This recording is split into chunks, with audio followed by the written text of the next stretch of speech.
Assalamualaikum warahmatullahi wabarakatuh. Yang terhormat Ibu Alina, selaku dosen pengampu mata kuliah metodologi penelitian.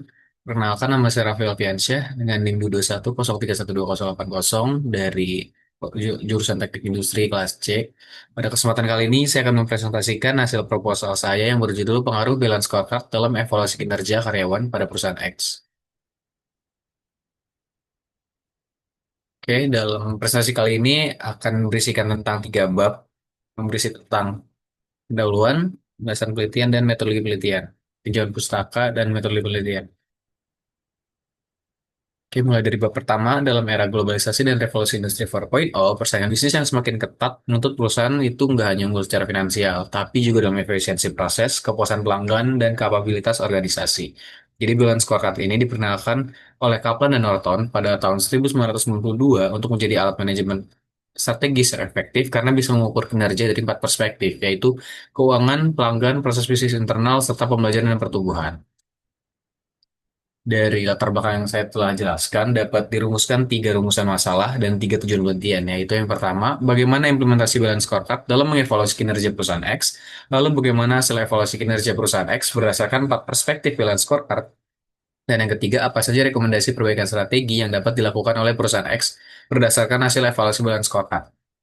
Dan tiga tujuan penelitian, yaitu yang pertama menganalisis penerapan balance scorecard dalam menilai kinerja perusahaan X, mengevaluasi kinerja perusahaan X berdasarkan perspektif keuangan, pelanggan, proses bisnis internal, serta pembelajaran dan pertumbuhan. Dan yang terakhir, memberikan rekomendasi strategis untuk meningkatkan kinerja perusahaan berdasarkan hasil evaluasi balance scorecard. Oke, next. Ada manfaat penelitian, ada bagi perusahaan, yaitu memberikan pandangan yang komprehensif terhadap kinerja perusahaan sehingga dapat digunakan sebagai dasar perbaikan strategi bisnis. Lalu bagi peneliti, memberikan pengalaman dalam menerapkan konsep BSC dalam konteksnya tadi perusahaan, dan bagi akademisi untuk menambah referensi dalam bidang manajemen kinerja dan strategi bisnis. Lalu batasan penelitian ada tiga. Penelitian ini dilakukan di satu perusahaan manufaktur, yaitu perusahaan X, dan nggak bersifat universal untuk seluruh industri. Lalu analisis hanya mencakup empat perspektif tampilan scorecard, seperti yang sudah dijelaskan tadi, dan data yang digunakan terbatas pada informasi yang tersedia dari pihak perusahaan, serta hasil wawancara dan observasi selama periode penelitian berlangsung. Oke, ini ada lima penelitian terdahulu yang saya ambil sebagai referensi dan acuan ya, yang kurang lebih isinya sama tentang balance scorecard dan pengaruh evaluasi kinerja ini terhadap eh, produktivitas perusahaan dan sebagainya.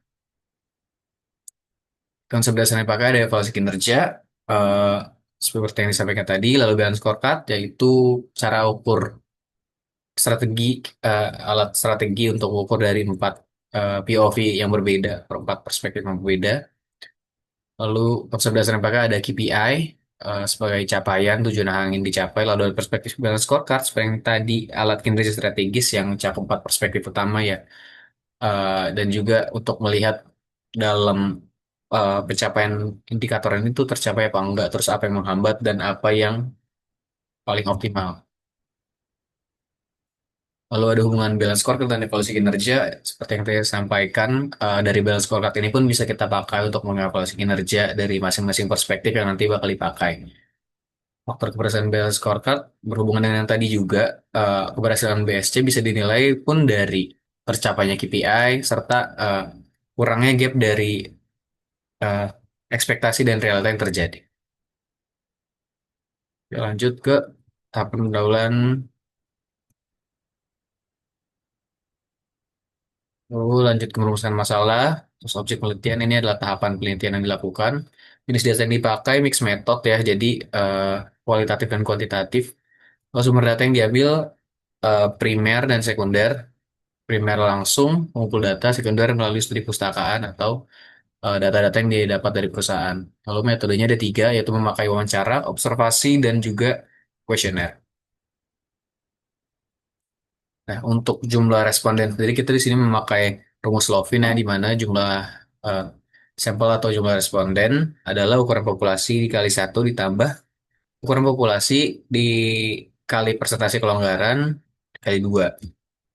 Juga diutamakan ada lima posisi yang kita usahakan untuk didapatkan sebagai responden utamanya, yaitu ada manajer SDM, manajer keuangan, manajer operasional, dan manajer pemasaran atau pelanggan. Kenapa kita mengambil manajer? Karena sebagai manajer mereka yang punya point of view lebih tinggi gitu terhadap tercapainya indikatornya atau tidak. Lalu ini ada pengolahan data,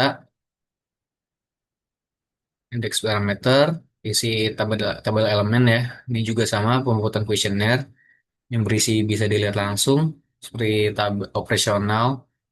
Lalu ada unit of measurement juga kita memakai sekali ke persentase. Dan ini perhitungan indeks kerja totalnya supaya kita tahu nilai rata-ratanya. Lalu uji statistik yang digunakan ada korelasi Pearson dan uji regresi linear sederhana. Lalu ini model konseptual ya. Jadi implementasi BSC ini kan terbagi menjadi empat seperti yang Anda lihat.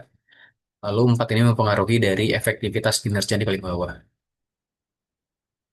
Oke, lalu hipotesisnya H0 tidak dapat termasuk signifikan antara BSC dan efektivitas, dan H1 terdapat pengaruh signifikan antara BSC dengan efektivitasnya dan dengan model. Modelnya penjelasannya gitu. Diagram sebab akibatnya bisa dilihat pada bawah ini. Kalau ini untuk flowchart penelitiannya dimulai sampai selesai. Dan inilah referensinya. Mungkin sekian saja yang bisa saya sampaikan pada kesempatan kali ini. Kurang lebih mohon maaf. Wassalamualaikum warahmatullahi wabarakatuh.